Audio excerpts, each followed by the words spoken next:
Coming up tonight, as two Family Islands are promised infrastructural upgrades. The Minister of Family Island Affairs is saying upgrades to Family Island infrastructure is of major priority to the government. Plus, get out the gloves, fascinators, tea and crumpets as it's tea time. A day fit for a queen. Stay close. And it's no longer Al Colley and the VIPs, but now Shad Colley and the VIPs. Our Jean Joseph has the word on this winning multi-talented group. The details are straight ahead as Our News Weekend starts now.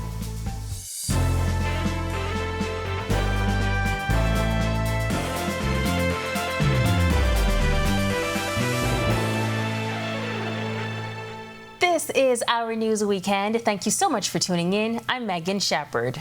Upgrades to Family Island infrastructure, a key priority for the government of the Bahamas. This, according to Minister of Family Island Affairs Clay Sweeting. The minister says he wants to assure Bahamians that the government's efforts in redevelopment, particularly as it relates to roadworks, will not be Nassau-centric. Infrastructure in the Family Islands is very important, whether it's water, roadworks, electricity, and the Ministry of Works has been working very hard to ensure that we find ways to move this process much quickly to ensure that the people in the Family Islands receive the same amount of attention that those in New Providence do. Bahamas Striping Group of companies partnering with the government for roadworks on various islands. The company's general manager, Melanie Roach, breaks down the Eleuthera public-private partnership roadworks project. Bahamas Striping Group of companies has obtained the financing necessary to fund the project in the first instance, and will work through a repayment plan with the government, and that is for the reconstruction and paving of 93 miles of highway and 50 miles of settlement roads in Eleuthera. The works will commence in the south and move progressively northward. Other upgrades include clearing of road verges, installation of necessary traffic signs, drainage infrastructure, and seawalls. There will be some areas that will need to be reconfigured, realigned, raised in order to address some flooding areas.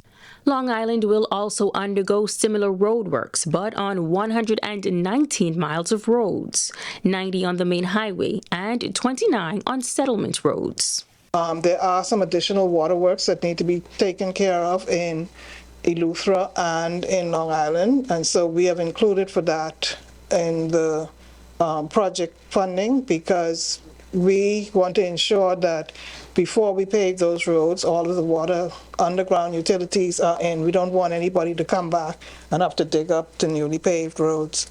So that will form a part of a contract. We are still in negotiations with the Water and Sewage Corporation as to the exact amount of waterworks that needs to be done. But once that is done, we will then finalize those subcontracts. Former Prime Minister, the Right Honourable Hubert Ingram, offering condolences on the passing of former PLP Cabinet Minister George Smith, says he was saddened to learn of the passing of his friend and former colleague. Prime Minister Ingram and former Agriculture Minister Smith served in the cabinet of deceased Prime Minister Sir Lyndon Pinling. In a statement, the former Prime Minister says Smith's name is inscribed in the annals of our history as a signatory to the Bahamas Independence Constitution. He said Smith's public life made him a founding father of this country. He remembers Smith as the much-loved Member of Parliament for Exuma for the 29 years he served in Parliament, beginning in 1968. Ingram, who served with Smith in the Pinling administration for 2 years, says Smith's public ambition was singular, the advancement of Exuma and of ordinary Bahamians. Of those who served in the administration, only 5 remain alive. They are Ingram, the Right Honourable Perry Christie, the Honourable Loftus Roker, the Honourable Philip Bethel, and Kendall Nottage. In a statement, Ingram says Smith will be sadly missed, and on behalf of his wife Dolores, he extends heartfelt condolences to Smith's children, Gina, G. Andrew, and Gigi Smith, to his brothers Philip and Robert Smith, and to his nieces and nephews and extended family, including the entire Exuma community. May he rest in peace. Former Prime Minister Dr. Hubert Minnis also weighing in on projects for the island of Eleuthera, particularly the Disney cruise port, which is expected to open next summer. 16 acres of land will be developed by Disney, while 190 acres will be donated to the government of the Bahamas. Dr. Minnis says that this is an F&M baby, as the project was established under his administration. That project is going, and that will be open soon. And when that's open, it will change the whole South Eleuthera or Eleuthera environment. And we had great plans for that also, because a component there, housing would be a problem. And we had designs where we have already identified properties so that we can give the Bahamians so that they can have accommodations, etc. Because we knew that South Eleuthera would have taken off. He says his party also had plans to expand the North Eleuthera airport. The tourist numbers are very, very high, and the airport is inadequate. But so we had great plans to move forward. So the port in Nassau, I'm happy, and I'm looking forward to see our next baby come forth, which is the port in South Africa. South Eleuthera has nothing to do with the PLP, but unfortunately, they would be there to open it. 3 weeks after the Privy Council made a landmark ruling on citizenship in the Bahamas, Cabinet has made a decision on the way forward. Attorney General Ryan Pinder telling reporters as much as this week, saying government will soon lay out what will be the next steps. On May 8th, the Privy Council ruled that a child born out of wedlock to a foreign woman and a Bahamian man is a citizen at birth. Up until the ruling, the Constitution had been interpreted to provide those children to apply at 18. So we have finalized our advice to both the Cabinet and the Passport Office and the Ministry of Immigration, and I'll be bringing a statement on that. That details the framework that Cabinet has decided. It was a project 4 years in the making, and this past Friday, the reimagined Nassau cruise port was officially opened in grand style. Former Minister of Tourism Dionisio Diagler, instrumental during the initial phase of the project, says as a Bahamian he is proud to see this major project come to fruition. I'm very proud to have participated, as we did in the last government, to conceive this idea, to negotiate it, to bring about and see the construction be brought about, and then finally to get to this point on this day to see a brand new gateway into our principal city, Nassau, here in the Bahamas. It's $300 million. It looks incredible. It's bright. It's new. It's fresh. It's different. And I think it'll be a good pillar of our tourism industry for many years to come. And you're seeing the fruit now with increased arrivals and record days of cruise passengers coming to Nassau. The former tourism minister says he is pleased with how the $300 million development turned out. This is what we envisioned. You know, you have the amphitheater, you have the great restaurant at the point there. You've got a wonderful call-up system. You know, taxi drivers can now and tour operators can now operate in dignity and a great condition. You've got it's just well organized. It's not chaotic. There's no hustling. It's just a pleasant, calm, wonderful experience surrounded by uniquely Bahamian products, and just an excellent gateway into Nassau. And while many are enjoying the look and feel of the new cruise port, there still remains concern about the downtown area. The biggest concern about Bay Street is that it's privately owned. It's multiple owners with different goals, different states of wealth, and different ideas on how to invest and how to improve their product downtown. So it's a bit more of a difficult nut to crack, just because you've got so many other players who are all owners. Still to come on Our News Weekend, EarthCare has big plans for World Ocean Day as they celebrate in Grand Bahama. And one solar company is pushing residents and the government to embrace different types of energy. That's on the way right after this break. Remember, girls in solar energy rock. At Doctors Hospital, our lamp just got brighter. The Loyalty Advantage membership program now has 3 unique plans to choose from.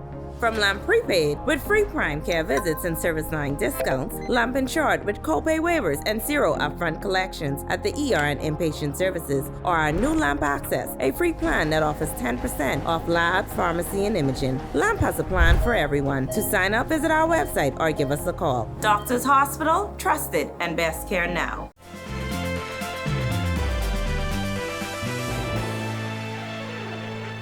EarthCare is an environmental, non-governmental organization based in Grand Bahama and founded by marine biologist Gail Woon. She says they have big plans in the works for this year's World Oceans Day on June 8th.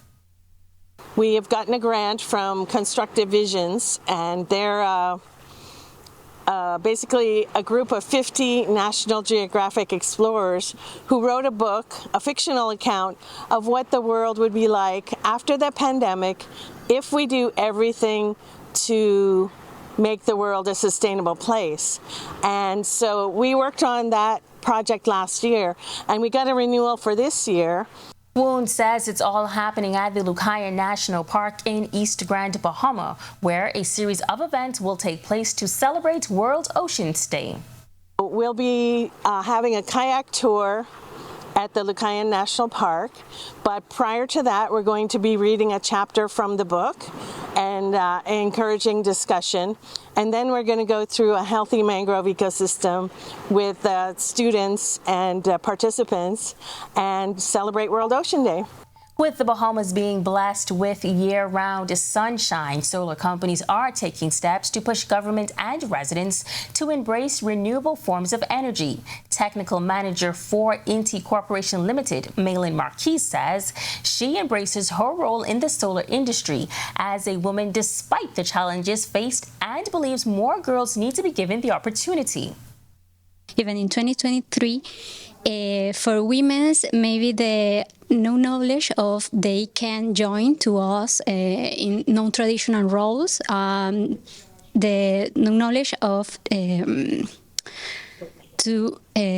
have the possibility to learn and to bring her hands in the construction is, I think that is the main problem because of no knowledge. And to girls who want to get involved in the solar industry. You think that because you're a girl, you can do that type of work, or maybe you can get that knowledge, but no, because in previous experience, we learned that it's possible, so, well, I am an example of that too, and well, if maybe is someone tell you, oh, you are a girl, yes, I am a girl, but I can. When Our News Weekend comes back from the break, one woman says, team up to clean up. We should all follow suit. And a day fit for a queen, a tea party that is. Stay tuned for that when Our News Weekend returns.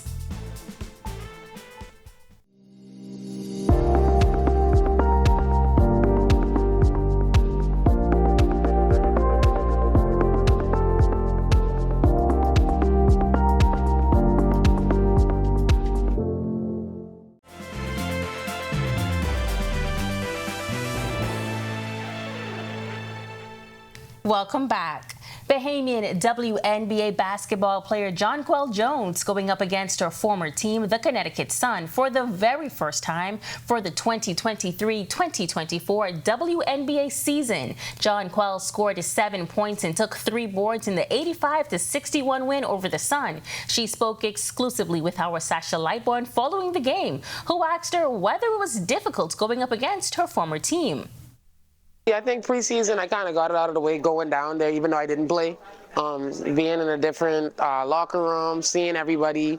Just being in the arena, but being on a different side. I think that was the first time and it was kind of awkward. But like I said, got it out of the way early. And, coming into the game today, I didn't really feel any of that. Jonquel was drafted by the Sun back in 2016 as the 6th overall pick. During the 2023 offseason, she requested a trade and ended up with the Liberty. And while the game wasn't her best performance, she says it's still early and she will learn from her mistakes. I felt good out there. I felt good. I took some shots that missed early. got on the board early too, but for the most part, it felt good. I just felt like the fouls just really took me out of the game, out of my rhythm per se. Anytime I kind of got going or felt good about things, I kind of got into foul trouble and was off the court again. So just got to be mindful of that moving forward. Team up to clean up. That's the message one Bahamian woman is pushing this summer, and she's encouraging other Bahamians to show their national pride by joining the effort. Jamila Mizik reports. Throughout the month of June, Bahamians will team up to clean up the streets of New Providence. The initiative is the brainchild of Cheryl Cambridge, CEO of Cheryl Bahamas Taxi and Tours.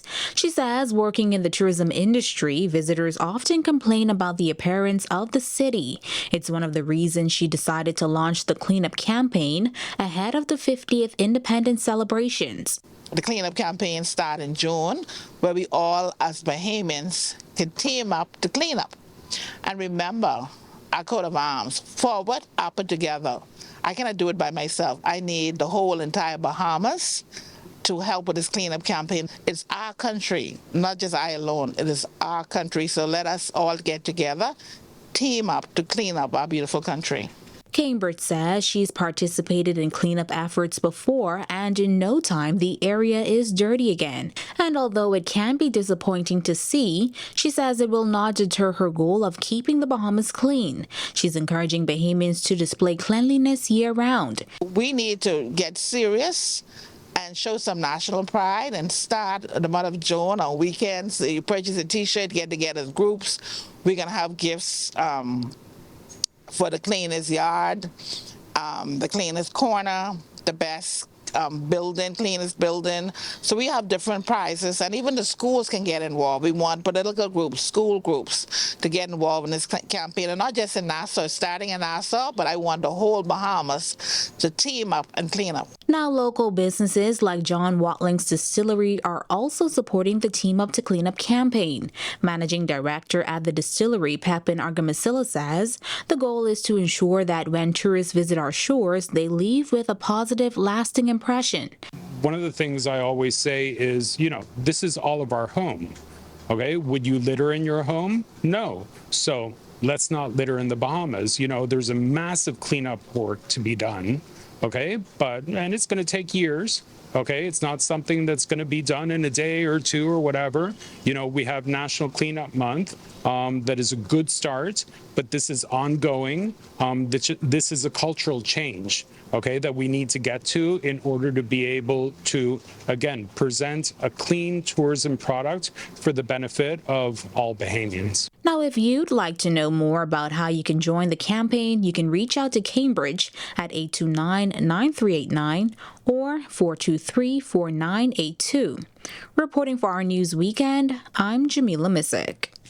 Thanks, Jamila. It was a day fit for Queens as the Queens in Action Bahamas Foundation spent the day hosting young ladies of various children's homes to a special Love-a-thon weekend tea party. Founder and former Miss Bahamas in 1993, Rashay Sands, shares why this has become an annual event for her and the team of Queens. So I'm actually a child from this home, the Children's Emergency Hostel. I, along with two of my sisters, we were children here and we were adopted from this community. And so for many years, since high school, actually, and during my 10 years Miss Bahamas Universe, this home has been the place where I have come back to do birthday parties, to do interactions with the children. From time to time, I've watched some of them grow up and move on to other areas. Some of them become professionals.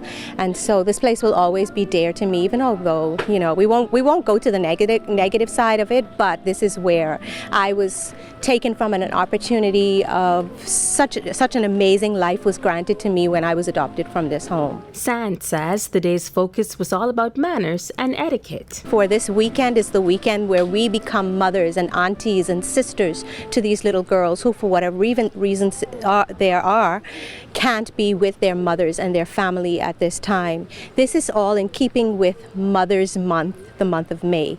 And so it's really important for us as older women to instill all of the rules of etiquette and culture with our young women. The world that we live in is fast changing, and we see so many negatives. It's really important for us to work harder at putting the positive things in the minds of our little girls. These are our future leaders. Caregiver at the Nazareth Center, Santia Young, brought 5 young ladies to the tea party. I was very excited to put on the gloves and the fascinators and the pearls and the shawls. I was very excited about it. Sitting down with them, they was a little antsy, but they got their composure together. They just was ready and excited and glad to be here today. Well, it's going to be a learning experience for the girls in the Nassau Center to know what a tea party is all about and to have fun and interact with other girls in their surroundings. 2 of the day's special invited guests say they were excited to get dressed up in their flowing dresses, adorned with pearls and fascinators. They share what their experience was like at their first tea party. I learned about how a tea party is, and I learned about table manners. I was excited when I started putting on my dress because I never been to a tea party before. I feel amazing, and it's my first time going to a tea party. I've been learning how to have manners and have terrible respect.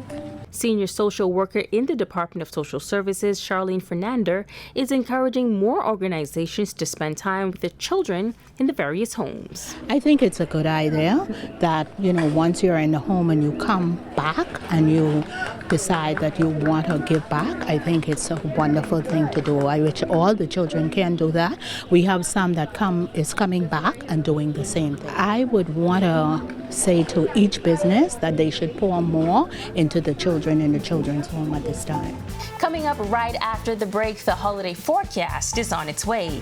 And if you thought the sounds of Al Colley and the VIPs were awesome, wait until you hear about Shad Colley and the VIPs. Our Jean Joseph has the details right after the break. Stay close.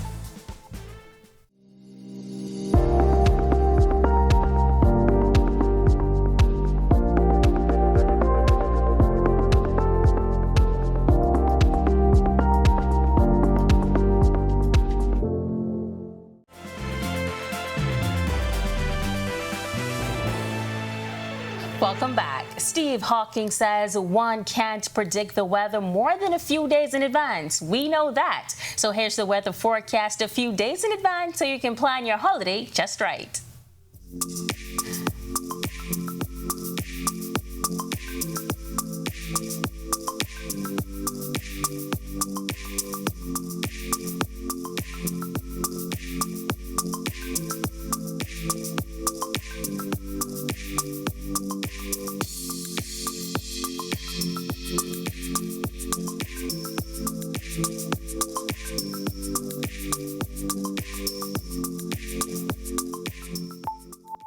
Shad Colley stands front and center of Shad Colley and the VIPs, a band that is making waves with its sound. Join our Jean Joseph as he sits down with the young band leader to hear how he is continuing a legacy of high-quality entertainment.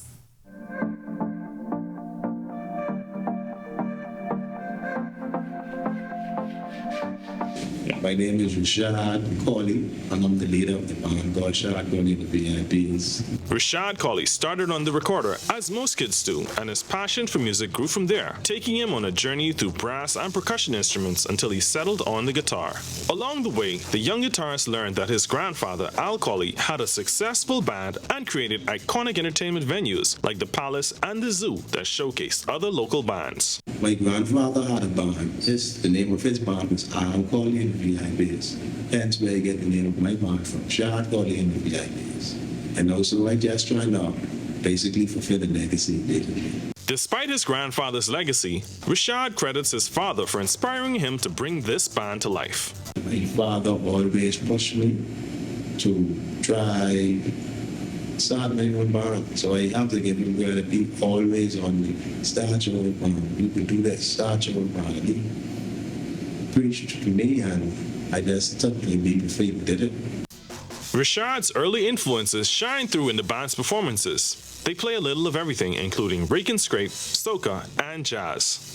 I started out playing bass. I would listen to music like T-Connection, Earth, Wind and Fire, you know, some people, Marley, you know, common 70s, 80s type of music, you know. That's what I grew up on. So Reggae Straight came a little later, I'm not gonna lie. It was like being a bass player, the names that I called, they were the bands that had like movie bass line and so forth, so on, you know. While the international influence is evident, he also credits hometown rake and scrape jukin legends for contributing to his sonic identity. Very inspiration, like Fred Ferguson out of the store, you know, Colin McDonald. Even up to this day, I still look up to these fellas as in-town legends. The VIPs recently won the Bahamas Carnival Battle of the Bands, and Rashad says the band's unique sound helped them to edge out the competition. It's our sound, you know. We try to put a flavor to everything, and that's try not to sound like every other band out there. So I can't really say what it is right now, but if you come out and watch us, the experience you will get, you will understand. That's the best way I can put it. Shad and the VIPs work with many local artists like Fanshawn, Bloody, and D-Mac. Now that the competition is out of the way, the band will release a slew of singles to cement themselves as a household name. Follow them on social media at Shad, Colley, and the VIPs and listen for the VIP sound. For Our News, Weekend Arts and Entertainment, I'm Gene Joseph. Thanks, Gene, and thank you so much for joining us for Our News Weekend. On behalf of our producer and the entire team, I'm Megan Shepherd. Have a great Sunday evening.